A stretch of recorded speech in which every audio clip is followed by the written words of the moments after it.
প্রিয় শিক্ষার্থীবৃন্দ, online class আপনাদেরকে স্বাগতম। আশা করি তোমরা যেখানে আসো সবাই ভালো আসছো, ভালো থাকো। আজকে আমরা তোমাদের সামনে যে বিষয়ে আলোচনা করব তা হচ্ছে ইসলামের স্তম্ভ। আমরা জানি ইসলামের স্তম্ভ 5টি: ঈমান, নামাজ, রোজা, যাকাত, হজ। তৃতীয় অধ্যায়ের আমাদের পার্ট 4। আজকে আমরা যাকাত নিয়ে আলোচনা করব।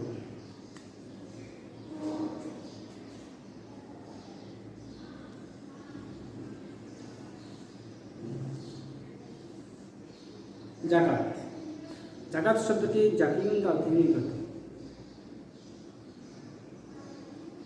পুত্র পবিত্র বৃদ্ধি। ইসলামী শরীয়তের পরিভাষা: মহান আল্লাহ তাআলার সন্তুষ্টির উদ্দেশ্যে সাহাবী নিসাবের মালিক বছরান্তে নির্দিষ্ট একটি অংশ গরিবদের মাঝে বিতরণ করে দেওয়াকে যাকাত বলে। অর্থাৎ আমরা জানি যাদের উপর 7.5 তোলা স্বর্ণ বা 52 তোলা রূপা বা এর সমপরিমাণ টাকা জমা থাকে 1 বছর পরে তাদের উপর যাকাত খরচ হয়। এদেরকে বলা হয় সাহেবের মালিক। এদের হিসাব করে শতকরা 2.5 টাকা হারে 40 ভাগের 1 ভাগ গরিব মিসকিনকে যাকাত দিতে হবে। যাকাত একটি ইসলামের একটি গুরুত্বপূর্ণ বিষয়, কারণ এই যাকাত আমাদের দেশের অর্থনীতিকে চাঙ্গা করে তুলবে। যাকাত ব্যবস্থা ইসলামের শুরু থেকে ছিল, কিয়ামত পর্যন্ত থাকবে। এখন এই যাকাত আর যাকাত কান্তারাতুল ইসলাম, যাকাত হচ্ছে ইসলামের সেতুবন্ধন। যাকাতের মাধ্যমে যখন ধনীরা গরিবদের মাঝে যাকাত বিতরণ করে, এই যাকাতের মাধ্যমে ধনী গরিবের মাঝে ব্যবধান কমে দেয়। ধনী গরিবদের মাঝে একটা সেতু বন্ধন সৃষ্টি হয়, একটা সম্পর্ক সৃষ্টি হয়, একটা ভালোবাসার সৃষ্টি হয়। এই যাকাত মাধ্যমে সমাজের ধনী গরিবদের মধ্যে বিশাল একটা ব্যবধান থাকে। সে ব্যবধান কমিয়ে আনে। আল্লাহ পাক সবাইকে রুজি রোজগার করার ক্ষমতা সমান দেননি। সমান দিয়েছেন, কিন্তু আমরা সেটা ব্যবহার করতে পারি না। সেই জন্য কেউ বেশি ইনকাম করে, কেউ কম ইনকাম করে। এই জন্য আল্লাহ পাক দরিদ্রের সম্পদের উপর গরিবদের একটি নির্ধারিত অংশ রেখেছে। আল্লাহ পাক কোরআনে বলেছেন যে তোমরা যারা দরিদ্র আসো, তোমাদের দরিদ্রের সম্পদের মধ্যে গরিবদের একটি অংশ রয়েছে, তোমরা সেটা তাদেরকে দিয়ে দাও। সুতরাং এই যাকাত নামাজ পড়া যেরকম ফরজ, রোজা রাখা যেরকম ফরজ, হজ করা যেরকম ফরজ, যাকাত দেওয়া তেমন একটি ফরজ ইবাদত। আল্লাহ পাক কোরআনে পাকে যতবার নামাজের কথা বলেছেন, প্রায় নামাজের সাথে বলছেন আকিমুস সালাত ওয়া আতুজ যাকাত, তোমরা নামাজ আদায় করো, যাকাত প্রদান করো। কারণ যাকাতের গুরুত্ব অপরিসীম। এই যাকাত যদি ইসলামের 5টি স্তম্ভের মধ্যে 4টি স্তম্ভ, আমরা জানি ইসলামের স্তম্ভ 5টা। 1 নম্বরে ঈমান, 2 নম্বরে নামাজ, 3 নম্বরে রোজা, 4 নম্বরে যাকাত, 5 নম্বরে হজ।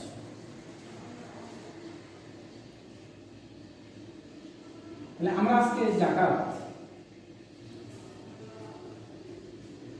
এই যাকাত কাদের উপরে যাকাত খরচ, কখন যাকাত দিতে হবে, কী পরিমাণ যাকাত দিতে হবে, কাকে যাকাত দিতে হবে, আমরা ইনশাআল্লাহ সামনে বিস্তারিত আলোচনা করব।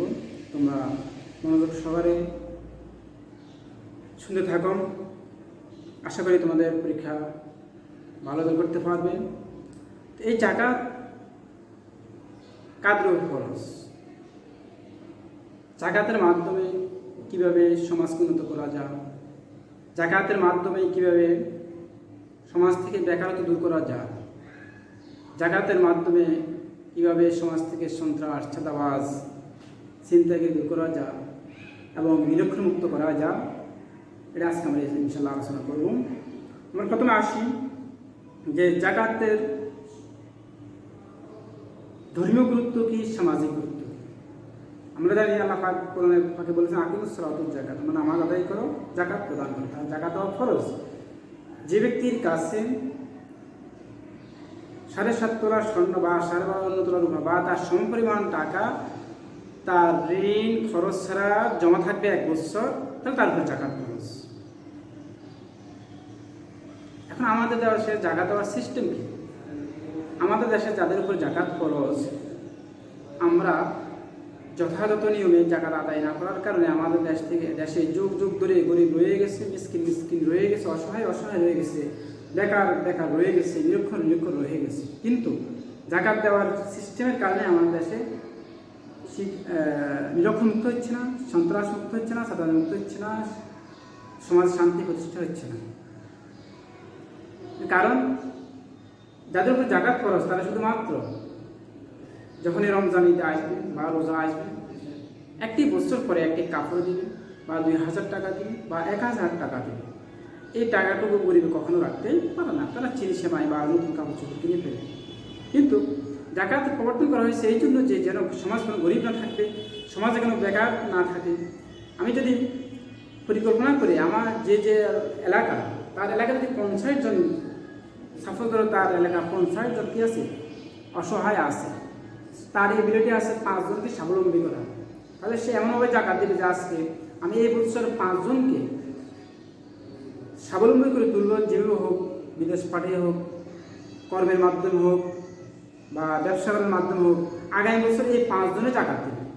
তাহলে আমার সমাজ থেকে 5 জন জাকাত দেওয়া কমে গেল, আরও 5 জন জাকাত দেওয়ার দাতা বেড়ে গেল, 6 জন হয়ে গেল। এই ভিত্তিতে আমরা জাকাতগুলো নিয়ম মাফিক দিতে পারি, তাহলে আমাদের কি থাকে না, সমাজে বেকার থাকে না। এবার আসি আমাদের সমাজে কারা সন্তানরা কোন সন্তান টাকা পয়সার জন্য লেখাপড়া করতে পারতেছে না, আমাদের তালিকা করে তাদের পেছনে টাকাগুলো ব্যয় করে ফেলে আমাদের আর্থিক বছর যে জায়গাটুকু আসে তাদের লেখাপড়া খরচ যদি আমরা চালিয়ে যাই এবং কোনোরকম তাদের যদি মেট্রিক, এসসি, ইন্টারমিডিয়েট পাস করে দিতে পারি, তাহলে কোনো এক শিক্ষিত হয়ে গেল, আরও বেকার মুক্ত হয়ে গেল, নিরক্ষর মুক্ত হয়ে গেল। তাহলে বোঝা যাচ্ছে যদি আমরা এইভাবে পরিকল্পনা করে আমরা সমাজের মধ্যে জাকাত বন্টন করতাম, তাহলে আমরা কি আমাদের দেশ কি থাকতো না, গরিব থাকতো না। আজকে আমরা বছরান্তে আসি একটা কাপড় 1000 টাকা, 2000 টাকা, একটা লুঙ্গি দিয়ে দিই, তারা সারা বছর বসে থাকে। এমনও শোনা যাচ্ছে পত্রপত্রিকা জাকাতের টাকার জন্য আসা পায়ে পিছিয়ে ইন্তেকাল করেছেন, অথচ জাকাতের টাকাটুকু দেওয়া ফরজ, এটা গরিবের হক, এটা আমার দায়িত্ব হচ্ছে আমাকে তাকে পৌঁছে দেওয়া। কিন্তু জাকাতের টাকা নেওয়ার জন্য আসে, অনেক মারধর খেতে হয়, অনেক আঘাত হয়, অনেক নিহত হয়। এটা ইসলাম কখনো সমর্থন করে না। এখন জাকাত আমরা কাকে দেব? জাকাত আমরা তখন বলছি আমরা জাকাত কীভাবে দেবো? জাকাত দেবো আমরা পরিকল্পনাভাবে, যে আমার সমাজের লোকগুলোকে আমি 1 বছর ধরে যারা অশিক্ষিত আছে, টাকা পয়সার জন্য পড়ালেখা করতে পারতেছে না, তাদেরকে আমরা তালিকা করে তাদেরকে পড়ালেখা খরচ চালিয়ে যাব। যে বেকারগুলো টাকার অভাবে তারা বেকার রয়ে গেছে, ইচ্ছা করে ব্যবসা করতে পারে, ইচ্ছা করে দিয়ে যেতে পারে, আমরা তাদের যদি ধরেই দিই, তাহলে আগের বছর এই বেকারগুলো আবার তাদের উপর জাকাত খরচ হয়ে তারা জাকাত দিবে, তাহলে সমাজে আর কোনো গরিব পাওয়া যাবে না। সুতরাং আমরা বুঝলাম কীভাবে জাকাত দিতে হবে। জাকাত দেওয়ার বিধান ফরজ, যেহেতু অবশ্যই আমাকে গরিবদের কাছে জাকাতের টাকাগুলো অবশ্যই পৌঁছে দিতে হবে পুঙ্খানুপুঙ্খ হিসাব করে। জাকাত দিলে মাল কমে না, বৃদ্ধি পায়। কারণ বলো স্যার আমরা শতকরা 2.5 টাকা জাকাত দিয়ে ফেলবো, তো জাকাত দিলে কীভাবে মাল বৃদ্ধি পায়? হাজরত বিন ইউসুফ তিনি ব্যবসা করতেন, ব্যবসা করতেন, তার লবণে জাহাজ ডুবে গেল সাগরে। ওই বছর তখন তার কর্মচারীকে ডাক দিয়ে বললেন, এই কর্মচারী সকল তোমরা কি এই বছর জাকাত দিয়েছে? হিসাব করে যথাযথভাবে দিয়েছি। কিন্তু বলতেছে না, জাকাতের মাল কখনো নষ্ট হয় না। জাকাত দিলে মাল কী হয়? সংরক্ষিত থাকে, মাল নষ্ট হয় না, মাল পবিত্র হয়, মাল বৃদ্ধি পায়। সুতরাং তোমাদের যে জাকাত দেওয়ার মধ্যে কোথায়ও কোনো ত্রুটি রয়ে গেছে। সুতরাং তোমরা জাকাত যথাযথ হিসাব করে জাকাত আদায় করে দাও। তখন তারা আবার হিসেবে দিল, হ্যাঁ কোথাও জাকাতের তহবিল ছিল, জাকাতের তহবিল যখন পরিশোধ করে দিল, তার লবণের জাহাজটুকু এমনিতে বেশি উঠলো, আর কোনো দিন এক ফোঁটা লবণও পানির নিচে পড়লো না। বুঝতে পারছে জাকাত মালকে কী করে নষ্ট করে না, জাকাত মালকে কী করে হেফাজত করে। জাকাতে কী হয়, মাল বৃদ্ধি পায়, কখনো কী হয় না, মাল ক্ষতিগ্রস্ত হয় না। এখন বর্তমান সমাজে যাদের উপর জাকাত খরচ, আমরা বর্তমান সমাজে হিসাব করে যদি কারো কাছে মোটামুটি 50,000 টাকা খাওয়া দাওয়ার পর ঋণ ফিন খরচের পর যদি 1 বছর জমা থাকে, তাহলে তার উপর জাকাত খরচ। যদি এভাবে হিসাব করে পুঙ্খানুপুঙ্খানুভাবে জাকাত দেওয়া হতো, তাহলে আমাদের সমাজে কয়েক বছর পরে আর গরিব খুঁজে পাওয়া যাবে না। উমর ইবনে আব্দুল আজিজ আমলে এভাবে যখন জাকাত দেওয়া শুরু করেছিল, পুঙ্খানুপুঙ্খ হিসাব করে, একসময় দেখা গেছে তার বাইতুল মাল অঢাল সম্পদ হয়ে গেছিল, আর জাকাত নেওয়ার মতো লোক ছিল না। ঠিক আমরাও তো সে মানুষ, যে আমরাও আমাদের তাদের উপর জাকাত খরচ যদি খরচ সঠিকভাবে আদায় করে দিই, তাহলে আমাদেরও আর এভাবে কী থাকবে না, আমাদের দেশে গরিব আর থাকবে না। তাহলে আমরাও আমাদের জাকাতটুকু যথাযথভাবে হিসাব করে আদায় করে দেব, তাহলে আমাদের সমাজও গরিব মুক্ত হবে, বেকার মুক্ত হবে, নিরক্ষর মুক্ত হবে, সমাজে শান্তি ফিরে আসবে। যখন সমাজে বেকার থাকবে না, সমাজে নিরক্ষর থাকবে না, সেখানে আর চাঁদাবাজি করার মতো কোনো লোক থাকবে না। তাই মানুষ অনায়াসে জীবনযাপন করতে হবে, অনায়াসে টাকা পয়সা নিয়ে চলাফেরা করতে পারবে। সুতরাং আমরা যথাযথভাবে যদি জাকাত প্রদান করি, তাহলে আমাদের সমাজে শান্তি বিরাজ করবে।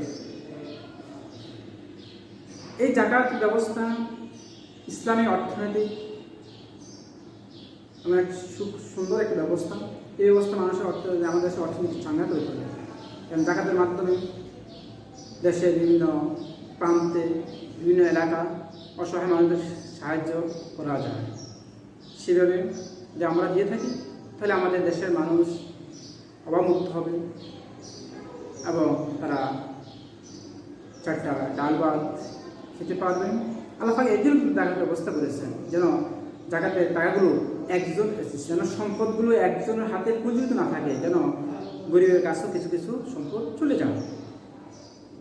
এখন আমরা আসছি যে জাকাত কেউ দিব, সেটা শেষ হলো। জাকাত কাদের উপর খরচ?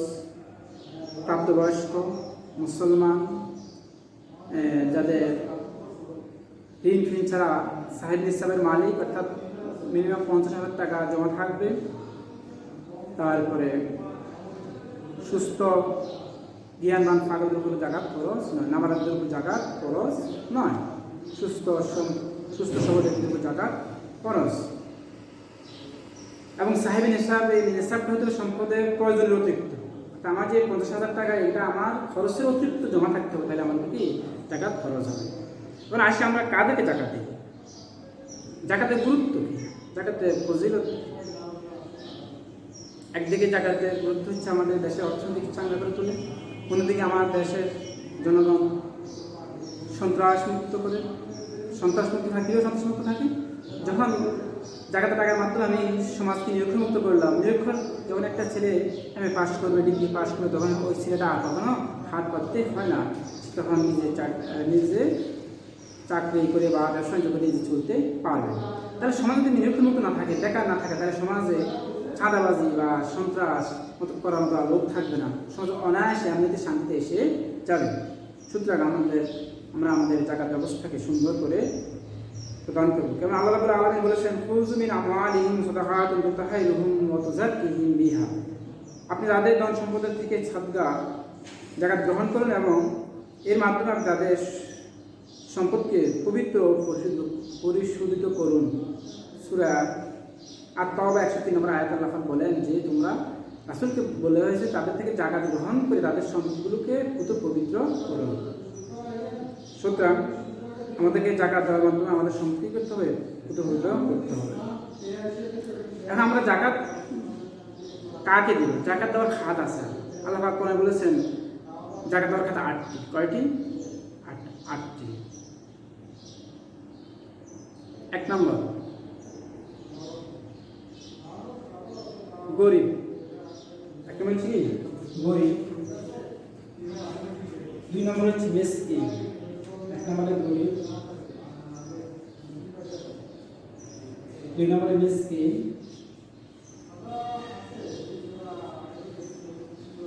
3 নম্বরে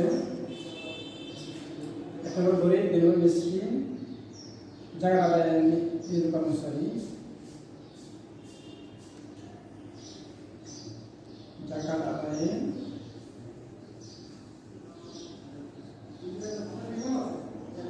নিয়োজিত কর্মচারীগণ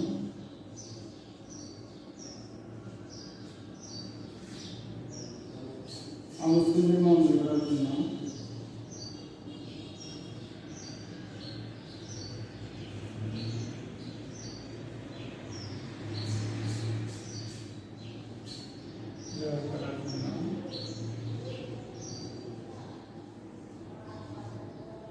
পাঁচ মুসলিমদের মঞ্জুর করার জন্য মুসাফির,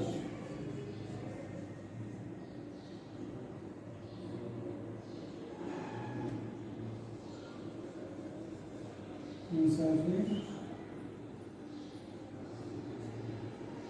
অফিসার ইবনুসসাবিল মাওলানা ওয়াফিদ জাকাত দাস মুক্তি, দাস মুক্তির জন্য ঋণগ্রস্ত, ঋণগ্রস্ত,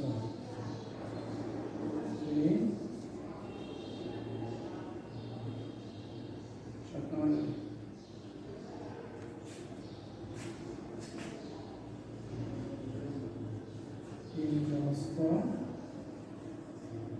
8 নম্বরে ফিসাবিলিল্লাহ আল্লাহ রাস্তা,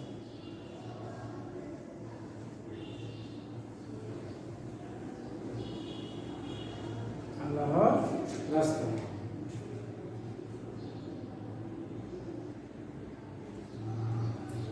তাহলে জাকাত দেওয়ার খাত 8টি। ইন্নামাস আল্লাহ কোরআনে বলেছেন ইন্নামাস সাদাকাতু লিল ফুকারা'i ওয়াল মাসাকিন ওয়াল 'আমিলিনা 'আলাইহা ওয়াল মুআল্লাফাতি কুলুবিহিম ওয়া ফির রিকাব ওয়াল গারিমিনা ফি সাবিলিল্লাহি ওয়া ইবনিস সাবিল। এই 8 লোকদেরকে জাকাত দেওয়া যাবে।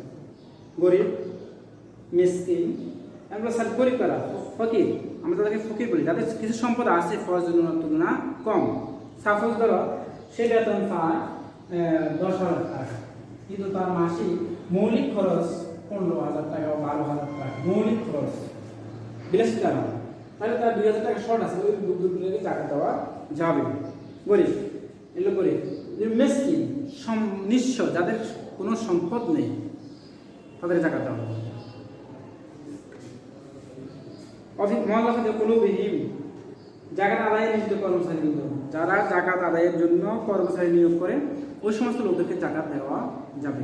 মুআল্লাফাতি কুলুবিহিম, অমুসলিমদের মন জয় করার জন্য জাকাত দেওয়া যাবে। অর্থাৎ যে এলাকা অমুসলিম অনেক বেশি, সেখানে তাদের মনকে খুশি করার জন্য তাদেরকে জাকাত দেওয়া যাবে। তারপরে অমুসলিমদের মন জয় করার জন্য মুসাফির ব্যক্তি, সাপোজ কোনো ব্যক্তি বাংলাদেশে সে বসবাস করেছে, তার অনেক ধন সম্পদ আছে, কিন্তু সে বিদেশে সফর করতে গিয়েছিল, সেখানে তার টাকার সম্পদ শেষ হয়ে গেছে, সেখানে এখন সে কীভাবে আসবে, তার কাছে কোনো টাকা নেই, তখন ওই ব্যক্তি, ওই মুসাফির ব্যক্তি জাকাত দিতে পারবে, যদিও সে দেশে ধনী হোক না কেন, মুসাফির ব্যক্তিকে জাকাত দেওয়া যাবে। দাস মুক্তির জন্য, বর্তমান সমাজে দাস প্রথা নেই, তৎকালীন যুগে দাস মানুষ কেনা বেচা হতো। এই শর্তে কেনা হতো যে আমি তোমাকে 50,000 দিনার দিয়ে কিনলাম, তুমি আমার 50,000 দিনার শোধ করতে পারলে তুমি মুক্তিকামী দাসের জন্য। অর্থাৎ সে যদি তাকে মনিবকে 50,000 টাকা দিয়ে দিলে তাকে মুক্ত করে দিবে, তাহলে ওই ব্যক্তিকে টাকা দিয়ে মুক্ত করা যাবে, ওই ব্যক্তিকে টাকা দেওয়া যাবে দাস মুক্তির জন্য। ঋণগ্রস্ত, কোনো ব্যক্তি মাসে 20,000 টাকা বেতন পায়, কিন্তু তার খরচ মাসে 20,000 টাকা বা 18,000 টাকা বা 22,000 টাকা খরচ, কিন্তু সে 5 লক্ষ টাকা ঋণ আছে। এখন সে কীভাবে, তার এমন কোনো সম্পদ নাই যে সেই সম্পদ বিক্রি করে ঋণ পরিশোধ করবে, তাহলে ওই ঋণ পরিশোধ করার জন্য ওই ব্যক্তিকে টাকা দেওয়া যাবে। খাওয়ার জন্য, ঋণ পরিশোধ করার জন্য, কারণ তার যে বেতন পায়, বেতনে তার মৌলিক খরচ চলে যায়, সেজন্য সেখান থেকে কোনো টাকা জমা করতে পারছে না, তখন ওই ব্যক্তি যদি 5 লক্ষ টাকা ঋণ থাকে, যদিও তার মাসিক বেতন 20,000, যদি 20,000 টাকা খরচ হয়ে থাকে, তাহলে ওই ব্যক্তিকে জাকাত দেওয়া যাবে। তাহলে ঋণগ্রস্ত ব্যক্তিদের জন্য ঋণ পরিশোধ করার জন্য। আর আল্লাহর রাস্তা, যারা আল্লাহর রাস্তা, আল্লাহর ইসলামের খেদমতে দিন রাত মসজিদে পড়ে থাকে বা কোথায় দিন প্রচারের কাজে থাকে, ওই ব্যক্তি সকলদেরকে, তাদের তো একটা প্যাড আছে, ওই ব্যক্তি সকলকে আল্লাহ বলছেন যারা ফি সাবিলিল্লাহ, আল্লাহ রাস্তা সময় ব্যয় করে, ওই তাদেরকে জাকাত দেওয়া যাবে। তাহলে আমরা এই আসছি ইন্নামাস সাদাকাতু লিল ফুকারা'i ওয়াল মাসাকিন ওয়াল আমিলিনা আলাইহা ওয়াল মুআল্লাফাতি কুলুব ওয়া ফির রিকাবি ওয়াল গারিমিনা ফি সাবিলিল্লাহি ওয়া ইবনিস সাবিল। এই ঋণগ্রস্ত ব্যক্তির জন্য জাকাত দেওয়া যাবে। গরিব মিসকিন, মুআল্লাফা মুসলিমদের মদদ করার জন্য, মুসাফির দাস মুক্তির জন্য, মুক্তিকামী দাসের জন্য, ঋণগ্রস্ত ঋণ পরিশোধের জন্য, আল্লাহর রাস্তা যারা সময় ব্যয় করে, আল্লাহর যারা দিনের খেদমতে রয়েছে তাদেরকে জাকাত দেওয়া যাবে। তাহলে আমরা এই 8 শ্রেণীর এই 8 জায়গা ছাড়া আর কোথাও জাকাত দেওয়া যাবে না। সুতরাং অনেকে না বুঝে, আমার অনেক টাকা আসছে তো জাকাত, অনেক টাকা 5 লক্ষ টাকা আসছে, আমি 50,000 টাকা মসজিদে না, মসজিদে জাকাত দেওয়া যাবে না। কোনো প্রতিষ্ঠানে জাকাত দেওয়া যাবে না যদি সেখানে গরিবদের জন্য আলাদা কোনো, এই গরিব মিসকিনদের জন্য আলাদা যদি কোনো একটা পান না থাকে, সেখানে জাকাত দেওয়া যাবে না। যদি গরিব মিসকিনদের জন্য আলাদা একটা পান থাকে, সেখানে জাকাত দেওয়া যাবে। আমাদের কোনো প্রতিষ্ঠানে জাকাত দেওয়া যাবে না। যদি কোনো প্রতিষ্ঠানে কি থাকে, নির্দিষ্ট একটা কি থাকে, পান থাকে, গোড়া ফাউন্ড, তাহলে ওই ফান্ডে জাকাত দেওয়া যাবে, তাই এর বাইরে জাকাত দেওয়া যাবে না। তাহলে আমরা আমাদের সম্পদের জাকাত যথাযথ এই 8 শ্রেণীর মধ্যেই বর্ণনা করব। এই জাকাত হযরত আবু বকর যখন রাসূল করিম সাল্লাল্লাহু আলাইহি ওয়াসাল্লাম ইন্তেকাল করেছেন, পৃথিবী থেকে চলে গেলেন, স্থানান্তর হলেন, তখন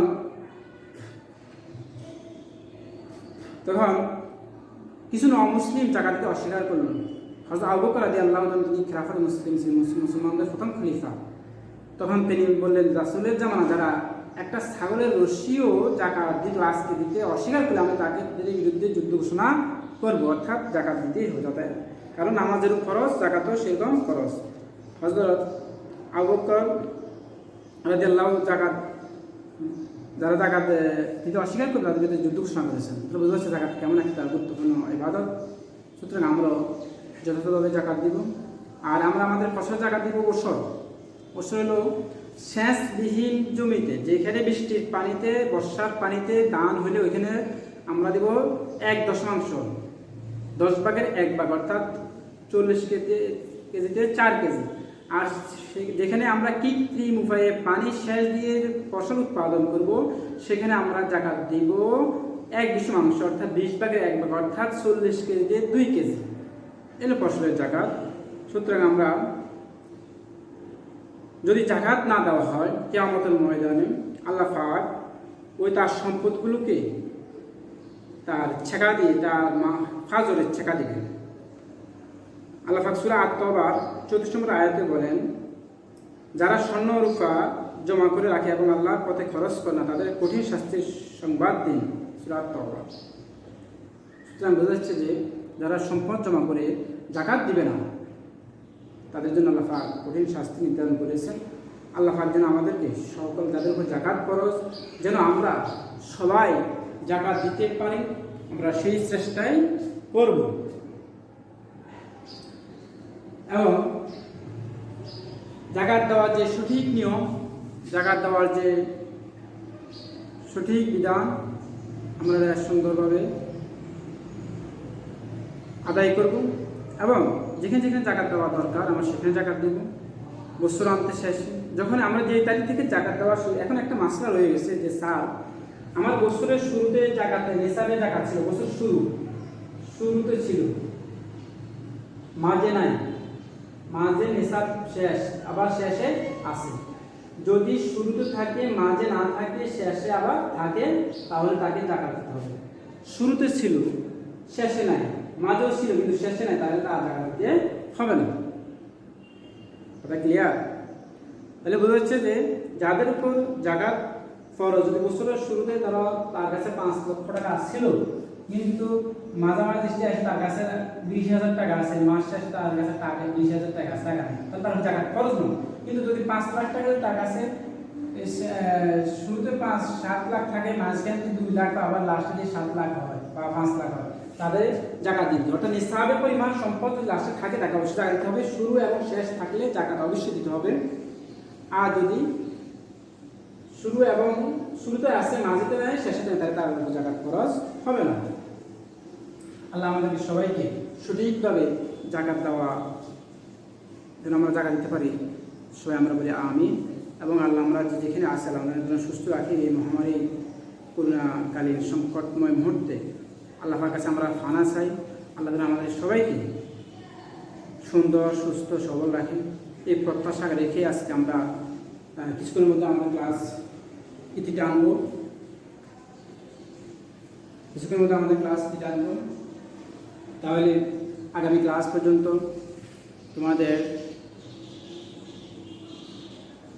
অপেক্ষা থাকো। আর আমাদের দ্বিতীয় অনলাইন পরীক্ষা যেটা হবে, আমাদের সিলেবাস ছিল 3য় অধ্যায়ের পার্ট 1, 2, 3, 4। আমাদের এর আগে 2টা ক্লাসে 1, 2, 3 হয়ে গেছে, আজকে 4 বাকি ছিল। তাহলে আমাদের নবম শ্রেণীর ইসলাম শিক্ষার আমাদের সিলেবাস মোটামুটি দ্বিতীয় অনলাইন পরীক্ষার জন্য মোটামুটি শেষ করলাম। আর তোমরা ভালোভাবে ক্লাসগুলো দেখবে, মনোযোগ সবাই শুনবে, তাহলে পরীক্ষা ভালোভাবে অ্যান্সার করতে পারবে। সবাই যেখানে আসো, ভালো থাকো, সুস্থ থাকো, এই প্রত্যাশা রেখে আজকে এখানে ক্লাস শেষ করলাম। আল্লাহ হাফেজ, সবাই ভালো থাকো।